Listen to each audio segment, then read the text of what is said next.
Hi, welcome to One Word a Day. I'm Sophie, your pilot into the universe of Chinese. We are going to continue our August special edition, talking about 2 characters a day.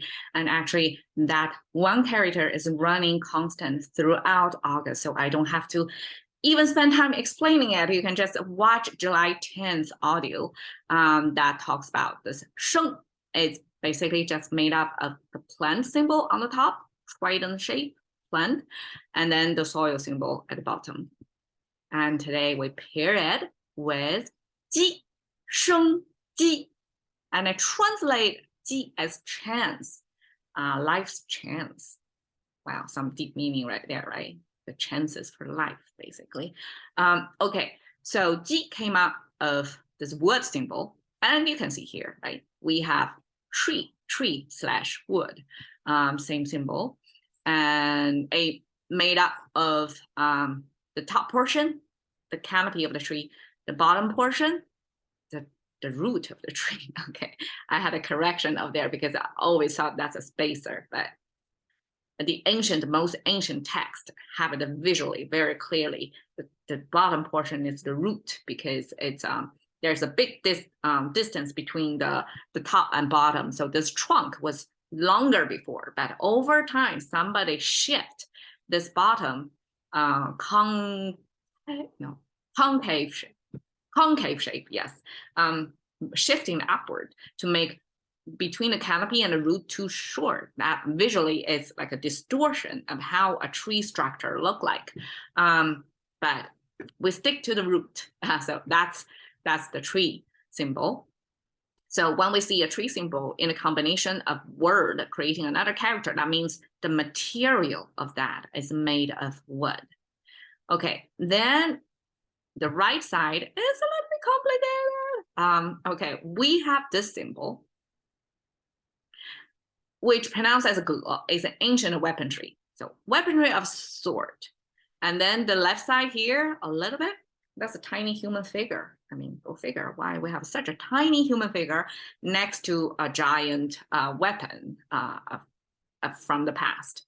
And then we have this very interesting, almost like a hanging strings of lanterns string together. If you've ever been to China, this is commonly seen, street scene. And people decorate the streets with lanterns, and lanterns oftentimes are wrapped in red color fabric. Therefore, the whole thing would have this red color glow coming from it. That's a particular Chinese street scene, ambience look. So this lantern-looking thing stringed onto this weaponry.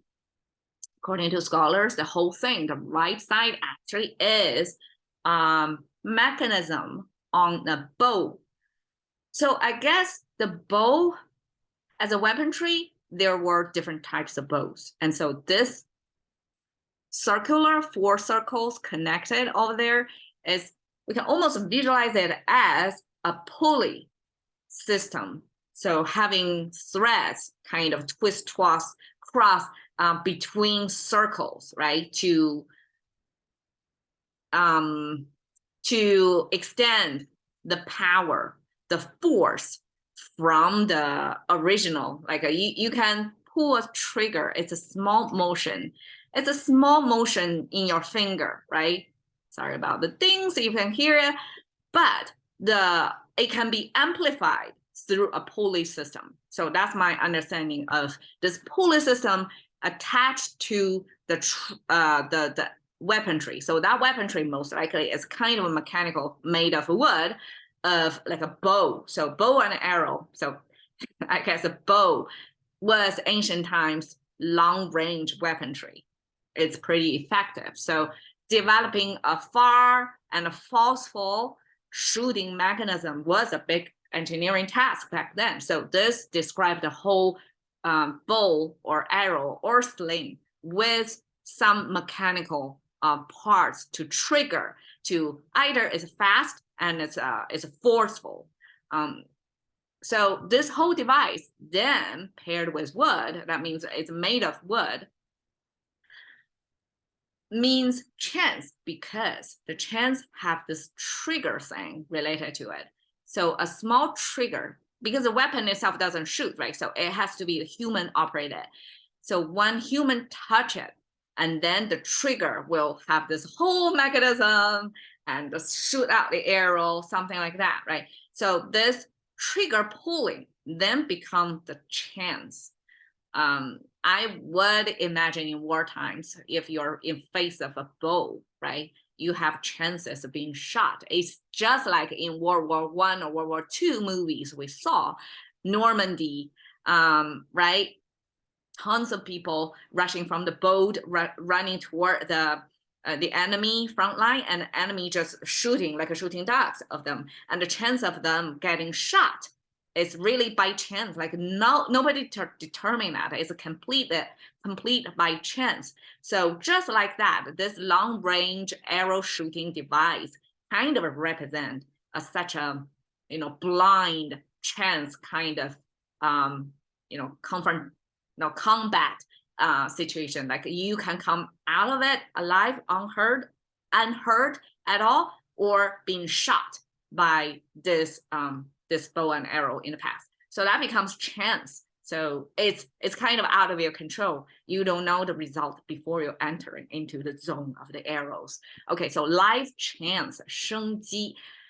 In English, we translate it into vitality. Vitality, I guess, has the potential. I mean, because it has a vital, right? Vital means life. And vitality means the possibilities of life, or how vibrant the life is, right? And 生机 in Chinese, the chances of life, we can almost view it as the opportunities for life. Say if a country or a place have good opportunities for people make a living out of it, or for business to thrive in it, then that's a place full of 生机. That's the context where we use it. So basically, it does shows vitality of things, but the Chinese expression means the chances of survival over there. And chances imply that the chance of survival over there is high. It's a vital place. And just I'm showing you here this tropical scene, a lot of trees. So it's like in this environment, opportunities for life to grow, like a variety of lives to grow is abundant. So you have a good chance to survive over there. So that's vitality. I mean, maybe I'm totally wrong. Survival in a rainforest is a tough life over there. But just from the pictures, it's so green, it's so vibrant. And that shows the 生机 of this place. And that's what 生机 is about. It's the chances of survive. All right, cashing into the currency of thinking by one word a day with Sophie. See you another day.